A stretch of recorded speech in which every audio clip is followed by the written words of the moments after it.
आनंद ऋषि महाराज की आज 124वीं जन्म जयंती है और इसी उपलक्ष्य में आपके चरणों में आने का मन हुआ और मेरे श्रद्धा सुमन उनके चरणों में अर्पित करने का मन हुआ। इसीलिए जो आनंद ऋषि महाराज के आज्ञानुवर्ती है, ऐसी साधुओं के चरणों में जाकर उनके दर्शन लेना, ये लघु आनंद ऋषि का दर्शन लेने जैसा है, ऐसा मुझे लगा और इसीलिए आपके चरणों में मैं आज हाजिर हूँ।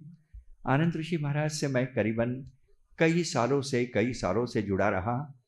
मैं उनका डॉक्टर था और कई बार करीबन 18 साल में जब उनको शुरू में हार्ट अटैक हुआ था, तब से अंत तक मैं उनके नश्वर देह की सेवा करता रहा। मैं जब जब जाता था, महीने में 1 बार 2 बार नगर जाता था, उनकी मेडिकल सेवा देता था। और मुझे बहुत गर्व है कि बड़े बड़े डॉक्टर आते थे, दिल्ली से डॉक्टर आते थे, ओसवाल जी कोई डॉक्टर दिल्ली से लेके आते थे, कोई लुधियाना से आते थे, कोई पूना से, बम्बई से बड़े बड़े डॉक्टर आते थे। मगर गुरुदेव उनको कह देते हैं, आप मुझे जांच जरूर करो, मगर दवाई तो मैं डॉक्टर गंगवाल जी दूंगा, वही लूँगा, क्योंकि मुझे विश्वास है कि वो डॉक्टर गंगवाल कोई अशुद्ध दवाई मुझे नहीं देंगे, अशुद्ध दवाई नहीं देंगे। वो जब जब मैं उनके चरणों में जाता था, वो बार बार कहते थे, मेरे नश्वर शरीर के डॉक्टर आप हो और मगर आपकी आत्मा का डॉक्टर मैं हूँ, आपके आत्मा का डॉक्टर मैं हूँ। और यही रिलेशन उनके साथ मेरा रहा। मेरे आत्मा के डॉक्टर वो रहे और उनके नश्वर शरीर का डॉक्टर मैं रहा। गुरुदेव की यादें तो हजारों है, कहने गया तो 1 घंटा भी नहीं कम हो, 1 घंटा भी कम हो जाएगा, मगर दो ही प्रसंग मैं कहकर शब्दों को हाँ अच्छा। गुरुदेव की इतनी महिमा थी, गुरुदेव की तपस्या, गुरुदेव का आचरण, गुरुदेव का चारित्र इतना प्रभावी था कि उनके ओर बहुत बड़ा आभा मंडल हो गया था, जिसको हम कहते हैं इलेक्ट्रोमैग्नेटिक फील्ड। इसीलिए उनके दर्शन को जाना ये पवित्रता थी। गुरुदेव आपसे बात करे न करे, अंत के दिनों में तो गुरुदेव बात भी नहीं करते थे, मगर उनके चरणों में जाकर हम प्रभावित हो जाते थे, क्योंकि गुरुदेव का आभा मंडल बहुत प्रभावी था। एक किस्सा जो राठौड़ जी ने कहा कि जो उनको शादी याद आया, वो किस्सा था, मैंने सुनाया था एक बार, कि जब मैं उन दिनों रजनीश आश्रम में भी जाता था, क्योंकि वहाँ नासा के लोग आए थे और मेडिटेशन के ऊपर हम रिसर्च कर रहे थे कि मेडिटेशन से, उपवास से अपने शरीर में क्या क्या बदलाव होते, ये विज्ञान के जरिए लोगों को कहे तो ज़्यादा इफेक्टिव होंगे। इसीलिए हम किरलियान फोटोग्राफी करते थे, आदमी का फोटोग्राफ लेते थे, उससे पता चलता था कि वो आदमी का चारित्र क्या है।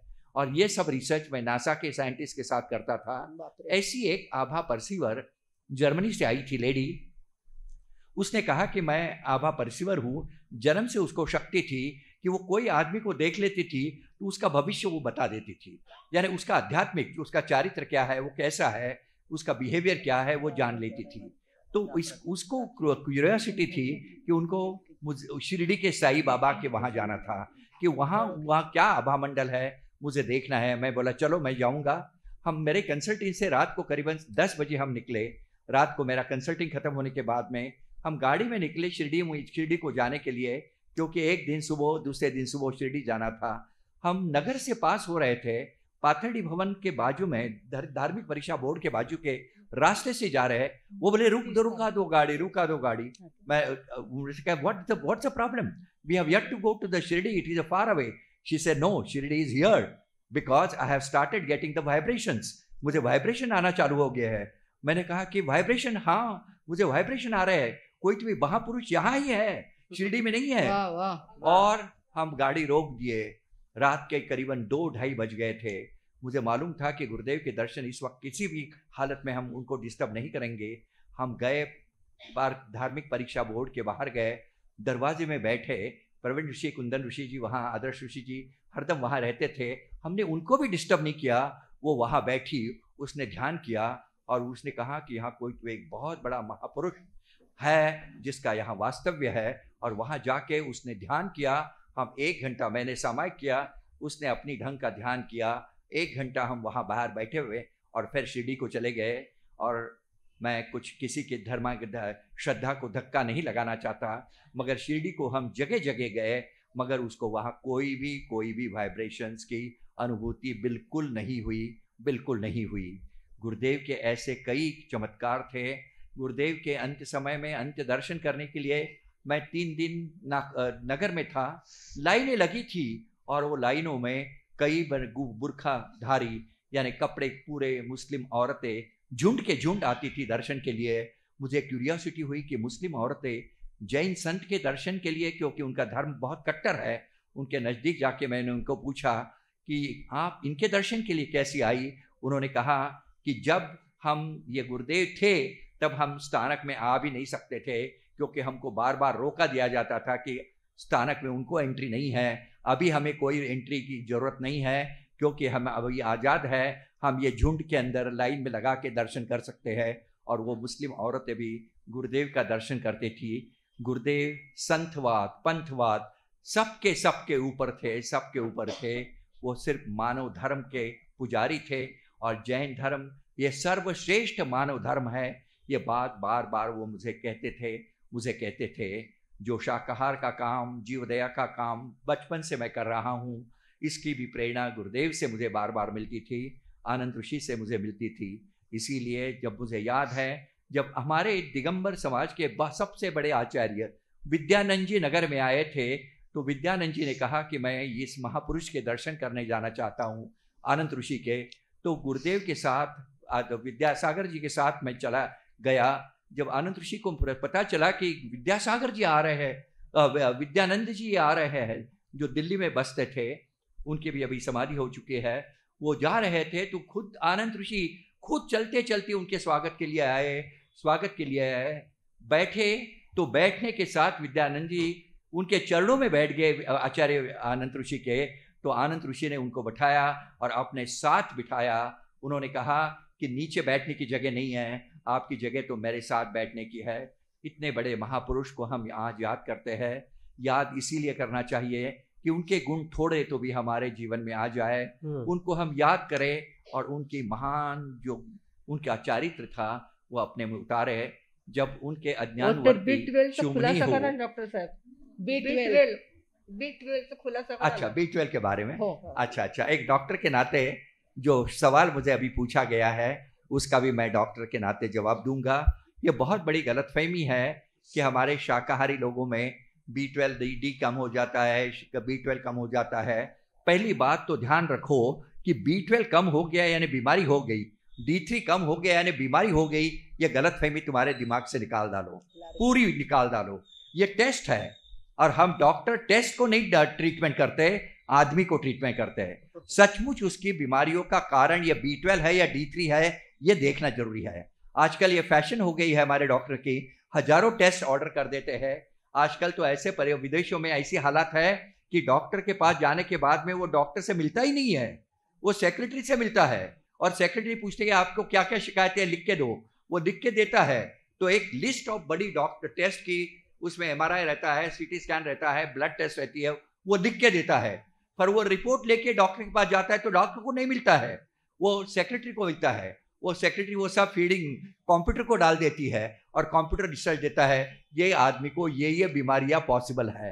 आज हालात इतने खराब है मेडिकल प्रोफेशन के, मैं डॉक्टर के नाते कहने में शर्मिंदा लगता है, मुझे शर्म लगती है कि हम डॉक्टर रिपोर्ट को ट्रीट करते हैं, पेशेंट को नहीं। मगर आज सच्ची बात तो यह है कि हमें रिपोर्ट को ट्रीटमेंट नहीं करना है, आदमी को ट्रीट करना है। यदि तुम्हारा B12 बहुत कम हो गया होगा, आपको शिकायतें आ सकती है। D3 बहुत कम हो गया, आपको शिकायतें आ सकती है, मगर उसके वजह से कुछ हो गया ऐसा नहीं।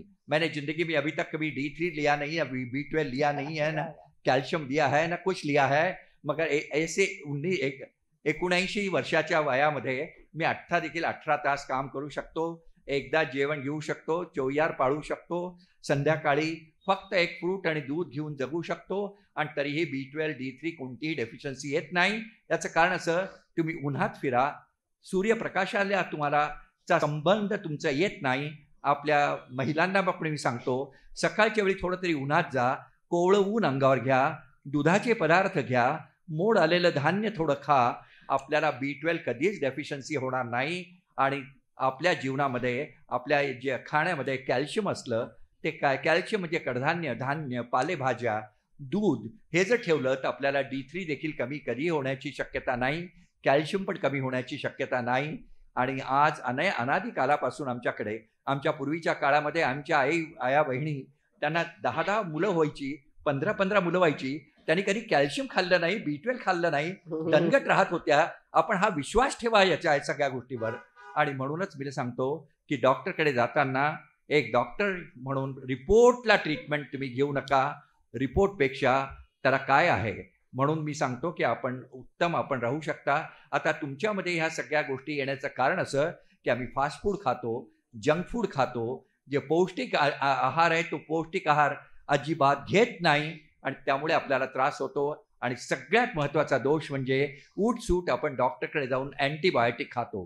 हे अँटीबायोटिक खाल्ल्याने काय होतं की आपल्या पोटातले जे जंतू जे B12 तयार करतात ते बिचारे मरून जातात. आपल्या पोटामध्ये अनेक आतडीमध्ये जंतू आहेत आपल्याकडे जे आपल्या शरीराला उपकारक आहेत. जसं दह्यामध्ये लॅक्टोबॅसिलस आहे तसं आतडीमध्ये जे जंतू असतात ते आपल्या शरीराला अत्यंत उपकारी असतात, ज्याला सिम्बायोसिस म्हणतो. ते आणि आम्ही एकमेकाच्या सहकार्याने जगत असतो. उठसूट आम्ही अँटीबायोटिक खातो, त्यामुळे या पेशी मरून जातात आणि मग आपल्या शरीराचं B12 जे आपल्या रक्तपेशी कोलॉनिक बॅक्टेरिया करत होते ते देखील कमी व्हायला लागतं. आणि म्हणूनच मी आपल्याला सगळ्यांना एक डॉक्टर या नात्याने सल्ला देऊ इच्छितो की उठसूट अँटीबायोटिक खाण्याची आपली जी प्रवृत्ती आहे ती नाहीशी करा. गमतीने आम्ही म्हणतो की तुम्हाला जर ताप आला, फ्लू झाला, तुम्ही औषध घेतलं तर 7 दिवसात बऱ्या व्हाल, 1 आठवड्यात बऱ्या व्हाल.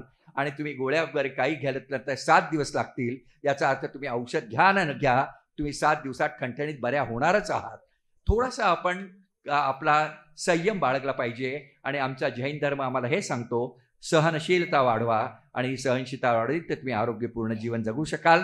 मला मी राठोडजीचा आभार मानतो, दर्डाजींचे आभार मानतो, संघाचे अभिमान मानतो की वेळोवेळी आपण मला बहुत सन्मानाने इथे बोलावता.